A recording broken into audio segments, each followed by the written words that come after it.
So let's study Coulomb's law,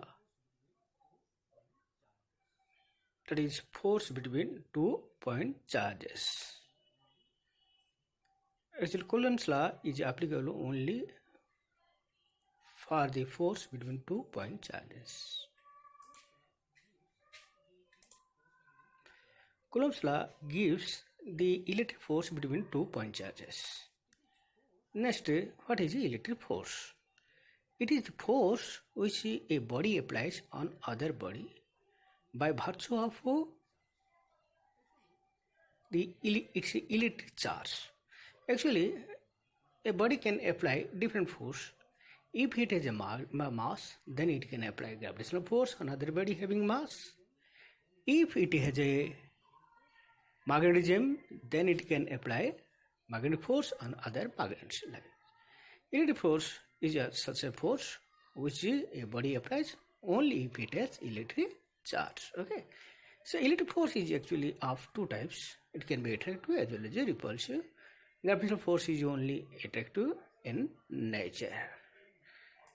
Next, already we know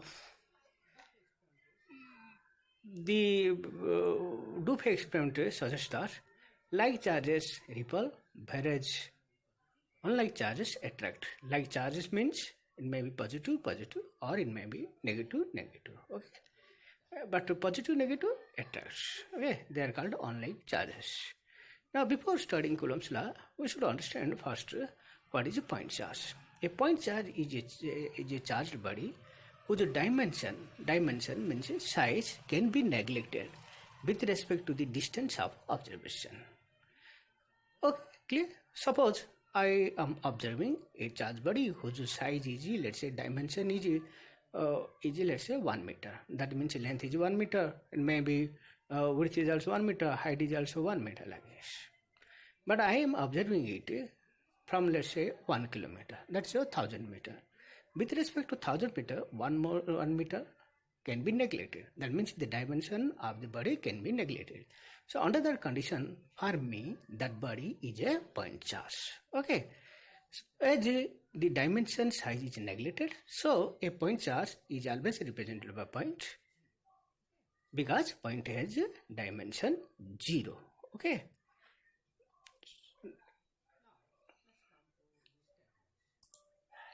Now let's come to the statements. What the Coulomb's law states. The magnitude of the electric force between 2 point charges of magnitude Q1 and Q2 separated by distance r is 1. Direct proportional to the product of the magnitudes and inversely proportional to the square of the distance between them. That is r square. Inversely proportional means 1 by r square, proportional to 1 by r square.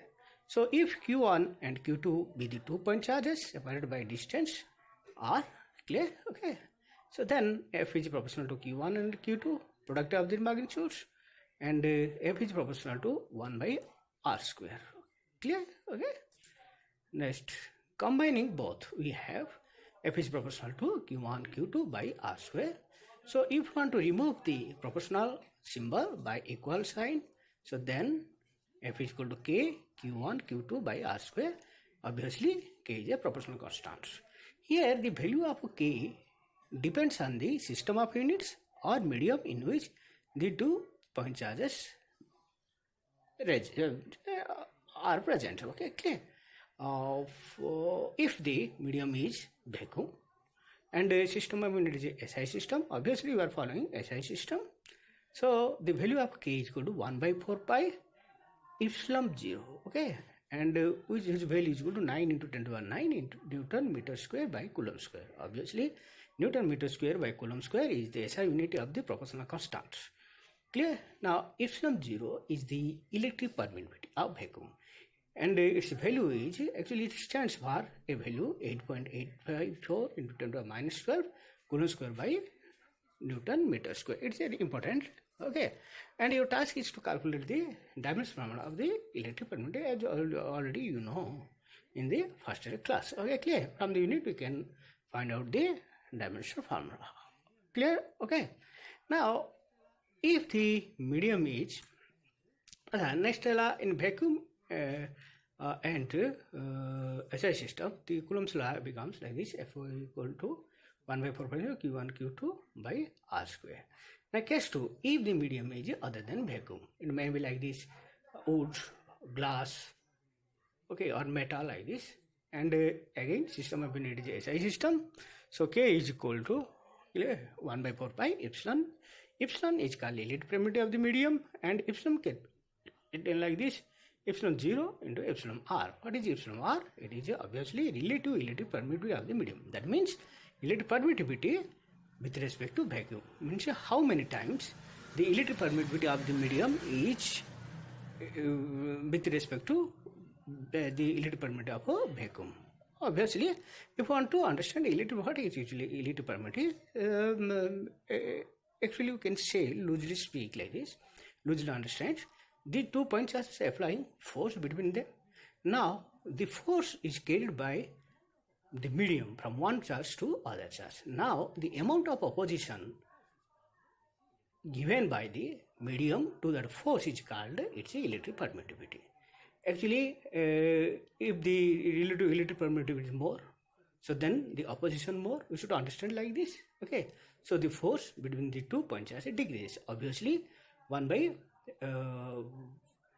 as F is proportional to 1 by epsilon. Okay. Or you can say 1 by epsilon r. Okay. Clear? Next, the value of minimum value of electric permittivity is 1, and it is for vacuum. For air, it is nearly equal to 1. Epsilon r equal to nearly equal to 1. For other medium, it is epsilon r is greater than 1. Metal, epsilon r tends to infinity. So you can say Coulomb's law, in general you can say F is equal to 1 by 4 by epsilon Q1 Q2 by R square, or F equal to 1 by 4 by epsilon 0 epsilon r Q1 Q2 by R square. Okay. So next, Coulomb's law in vector form. Okay. Clear? Now, as force is a vector quantity. Clear all of you? Okay. So we should write in vector form because it has in the direction. Now, Coulomb's law in vector form. Coulomb's law actually obeys Newton's third law of motion. What it means? Between 2 point charges, there are always two forces. Although we know loosely every action has an equal and opposite action. Actually, it means like this: between 2 point charges, there are always two forces. Okay, and their magnitude is same, and their direction is opposite, and their line of action is the same. That means if Q1 and Q2 2 point charges, now R is a distance vector, R is a position vector of Q2 with respect to Q1.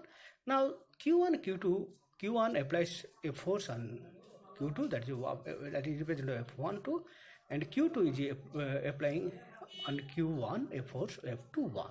Now both have same line of action, that is they lie along this line, not in different line. It may not happen like this. Suppose the Q1 is repelling along this direction, Q2 may not along this line. They all lie in the same line. Clear? Okay. So now, obviously, F1 2 is negative of F21. Here, what I have shown is that both Q1 and Q2 are positive charges. We have imagined, so they are repelling each other. So that's it. If they are negative charge, they do attract each other. Clear? Okay. Now, F1 2 equal to minus F1. That is the Newton's third law of motion.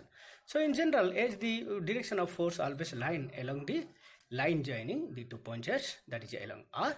So in vector form, we can write like Coulomb's law: F vector is equal to 1 by 4 by epsilon 0, 1 Q1 Q2 by R square, R cap, obviously SI system, and medium is a vacuum. Okay, clear? Next, so in other medium, clear?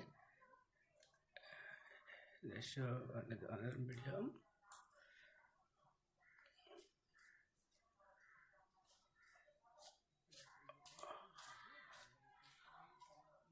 It is equal to F is equal to 1 by 4 by epsilon simply Q1 Q2 by R square R cap in SI other medium, where R cap is the unit vector along R. Now these are the questions.